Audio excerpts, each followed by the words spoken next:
สบายดีท่านผู้ชมที่เคารพยินดีต้อนรับเข้าสู่รายการข่าวหอบด้านเวียกงานพัฒนาข้าพเจ้าตาวันสุวรรณแสงรับหน้าที่ดำเนินรายการในมื้อนี้ต่อไปเชิญท่านผู้ชมไปติดตามข่าว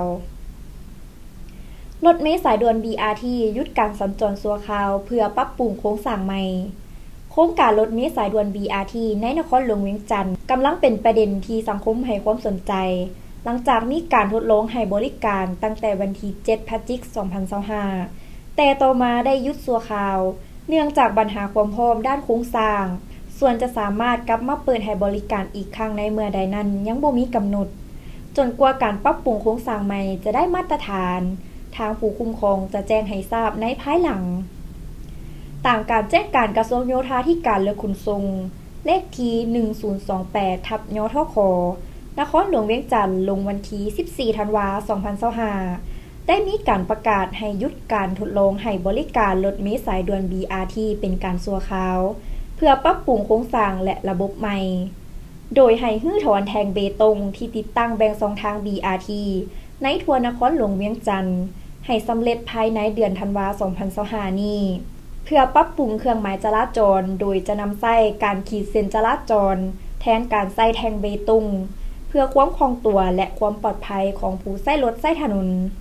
โดยค่าใช้จ่ายในการปรับปรุงครั้งนี้จะนำใช้งบประมาณของรัฐบาลหรือทุนจากโครงการนอกจากนี้รัฐบาลยังได้เน้นหนักว่าหากการสนับสนุนทุนสากลถูกยุติ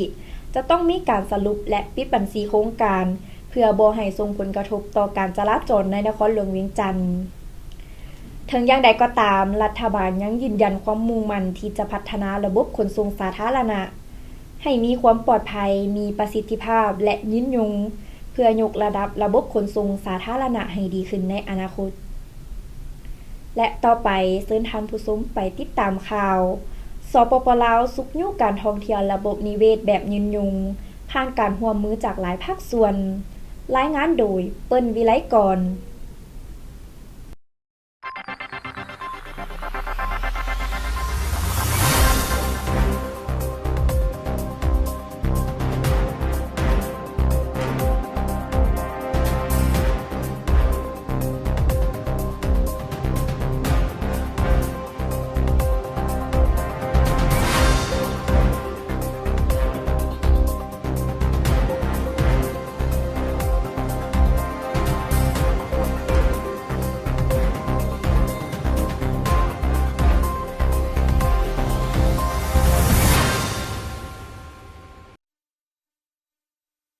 สบายดีท่านผู้ชมที่เคารพข้าพเจ้าเปิ้ลวิไลกรซึ่งมื้อนี้จะพาท่านผู้ชมไปติดตามบัตรก้าวสำคัญของสปป.ลาว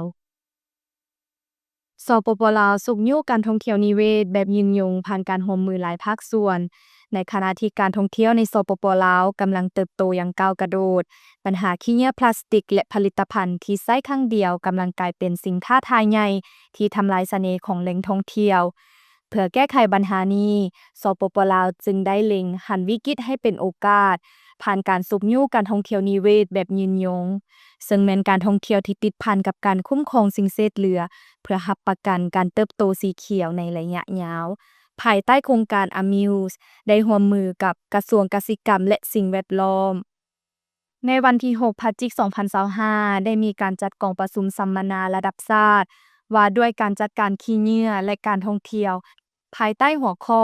การคุ้มครองขี้เหงื่อเพื่อก้าวสู่โอกาสทางธุรกิจที่เป็นมิตรกับสิ่งแวดล้อมในสปป.ลาวกองประชุมครั้งนี้จัดตั้งปฏิบัติโดยโครงการยกระดับการคุ้มครองสิ่งแวดล้อมในเทศบาลอาเซียน AMUSE ภายใต้องค์กร GIZ ร่วมกับเลขาธิการอาเซียนโดยได้รับทุนจากสหพันธ์เยอรมัน BMZ ในสปป.ลาวโครงการ AMUSE ได้ร่วมมือกับกระทรวงกสิกรรมและสิ่งแวดล้อมโดยกำหนดเอาเมืองวังเวียงเป็นเมืองทดลองแห่งชาติงานครั้งนี้ได้เต้าโฮมทั้งภาครัฐภาคเอกชนและวัยหนุ่มเพื่อแลกเปลี่ยนนวัตกรรมใหม่ๆเช่นโอกาสทางธุรกิจสีเขียวเช่นโครงการ Rain Your Cup เซาจอของบริษัท Equinox การมีส่วนร่วมของวัยหนุ่มการสร้างธนาคารขี้เหงื่อรีไซเคิลโดยคณะวิทยาศาสตร์สิ่งแวดล้อมมหาวิทยาลัยแห่งชาติ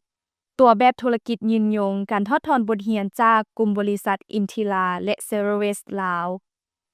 กรมสิ่งแวดล้อมได้ให้คำเห็นว่า การจัดการขี้เหยื่อบ่แม่นเพียงแต่ความจำเป็นทางด้านสิ่งแวดล้อม แต่ยังเป็นโอกาสทางธุรกิจที่จะสร้างรายรับใหม่ให้แก่ประเทศ